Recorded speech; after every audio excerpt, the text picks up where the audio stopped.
Good morning guys, welcome back to my mini vlog. सगळ्यात आधी मी गरम पाणी प्यायले आणि माझी आज 4 to 1ची शिफ्ट होती आणि हेअर वॉश डे पण होता. तर मी हे रिसेंटली शॅम्पू आणि हेअर मास्क ऑर्डर केला आहे आणि ऑनेस्टली रिझल्ट्स खूप छान आहेत. शॅम्पूमुळे माझे हेअर खूप सिल्की झालेले आहेत आणि जो हेअर मास्क आहे त्याने माझे हेअरफॉल खूप कमी झाला आहे. सध्या बाय वन गेट वनची ऑफर चालू आहे, तर तुम्ही पण ट्राय करू शकता. त्यानंतर लगेचच मी जेवण बनवायला घेतलं. त्याआधी मी कांदा आणि बटाटे लगेचच कट करून घेतले.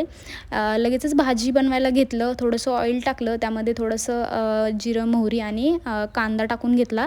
थोडीशी अद्रक लसूणची पेस्ट टाकली आणि बेसिक मसाले टाकलेत. हळद, लाल तिखट, आपलं कांदा लसूण मसाला वगैरे आणि फ्राय केलं. थोडंसं बटाटे टाकून फ्राय केलं आणि झाली भाजी लगेचच तयार. मग भाजी झाल्यानंतर लगेचच मी चपाती बनवायला घेतली आणि चपाती मी तुम्हाला दाखवते. माझी चपाती कशी फुलते तर छान. आणि जर तुम्हाला आवडली तर नक्की तुम्ही कमेंट करून पण सांगा. सगळं झाल्यानंतर लगेचच मी गॅस पण क्लीन करून घेतला आणि गॅस क्लीन केल्यानंतर थोडंसं किचन ओटा पण लगेचच क्लीन करून घेतला. त्यानंतर मला लगेच ऑफिससाठी पण रेडी व्हायचं होतं. तर सगळ्यात आधी मी माझ्या फेससाठी हे इम्युलिनचं मॉइश्चरायझर यूज करते. खूप छान मॉइश्चरायझर आहे आणि ही फॉक्सटेलची सनस्क्रीन यूज करते आणि थोडंसं ॲलोवेरा जेल माझ्या फेससाठी मी यूज करते. त्यानंतर थोडंसं लिपस्टिक टिंट यूज करते. हे पण खूप छान आहे, नॅचरल ग्लो देतं आपल्या फेसवर.